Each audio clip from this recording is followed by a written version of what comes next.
tetap rendah. Terima kasih. Ya. Nanti kita evaluasi juga dengan Kementerian Dalam Negeri, Pak Endro. Ibu, Pak Menteri yang saya hormati, jadi peserta rapat yang berbahagia. Jadi saya pikir begini, Pak Menteri ini kan mantan bupati. Yang mesti Bapak yakini itu satu, bahwa misalkan ini saya bicara tenaga honorer aja.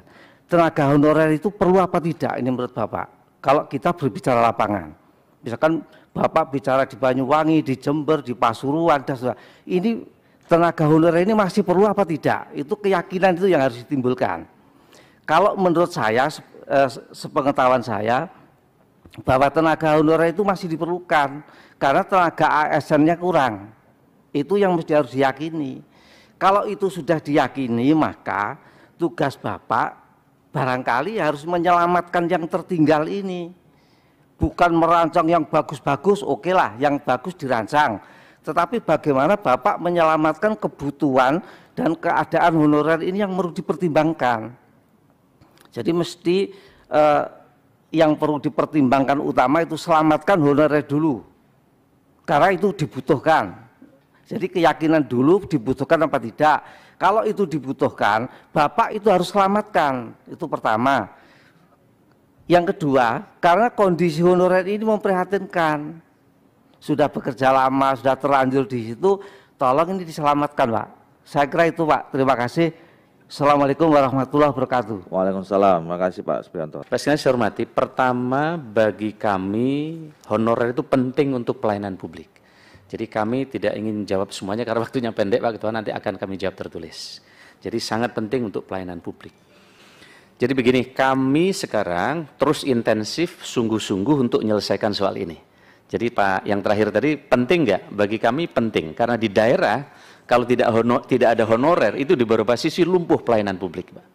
Karena memang ASN-nya terbatas. Oleh karena itu kami intent dengan pimpinan komisi untuk mencari alternatif, dan sekarang kami sedang jalan juga dengan Asosiasi Bupati se-Indonesia, dengan Asosiasi Provinsi se-Indonesia, dan juga Asosiasi Wali Kota se-Indonesia untuk mencari titik yang paling aman dari guiding principle tadi.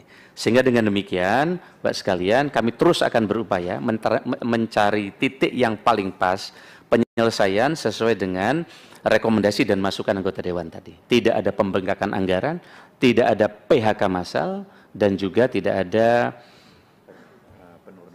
penurunan pendapatan. Dan ini kami sedang matangkan terus dengan pimpinan, dengan apeksi dan apkasi. Memang ini tidak mudah, tapi insya Allah kami sudah mulai kelihatan alternatif penyelesaiannya. Sehingga dengan demikian harapan kami tidak terlalu lama juga dengan anggota pimpinan Dewan dan juga para asosiasi untuk menyelesaikan ini.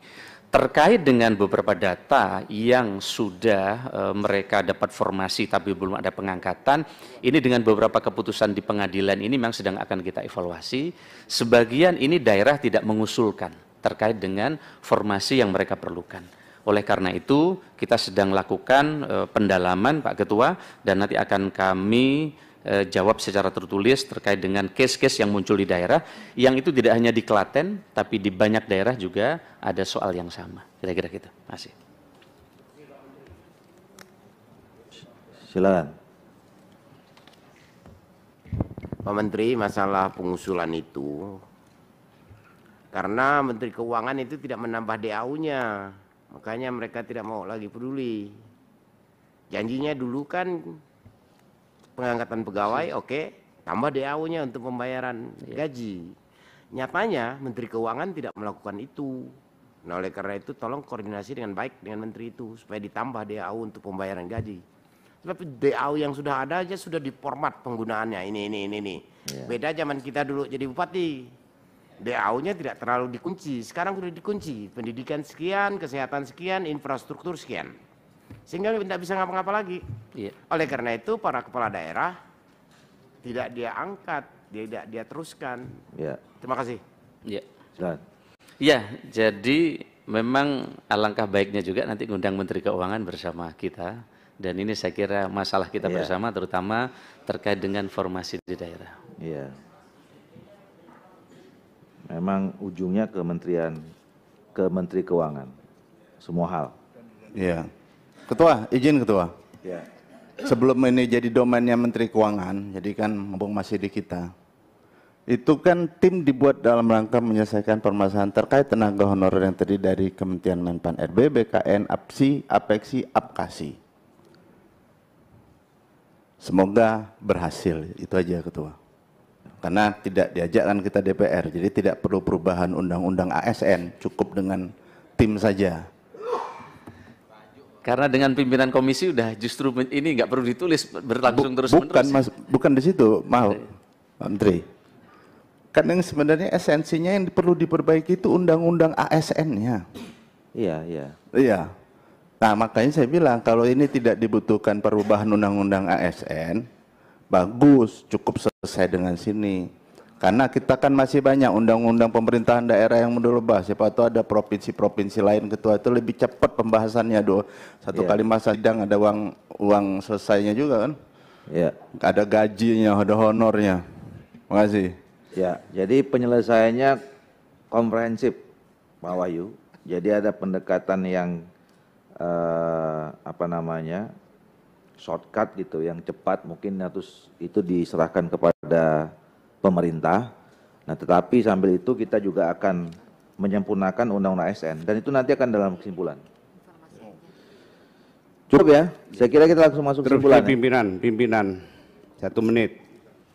Jadi untuk mereview aja Pak Menteri ini. Jadi tahun 2018 itu kan sebenarnya dulu munculnya P3K pertama kali kan sudah usulan DPR masuk ke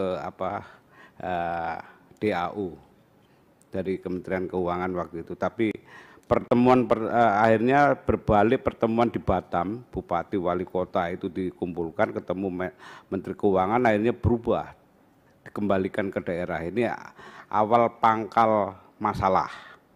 Ya. Nah sampai sekarang bermasalah lagi, di daerah masyarakat menuntut P3K, duitnya nggak ada di DAU-nya, kalau nggak diakomodir dia bermasalah secara elektoral dan sebagainya itu. Yang terakhir ini kan saya pesan betul kepada Pak Menteri kaitannya dengan ASN yang ada yang banyak menjabat sebagai kepala daerah PJ. Ini cobalah tampilkan bedanya antara yang dipilih dengan yang dijabat oleh ASN. Karena apa? Jangan ikut permainan pinter belanja masalah hanya kepentingan elektoral, tapi daerah pembangunannya atau peningkatan pendapatan daerah tetap rendah. Terima kasih. Ya. Nanti kita evaluasi.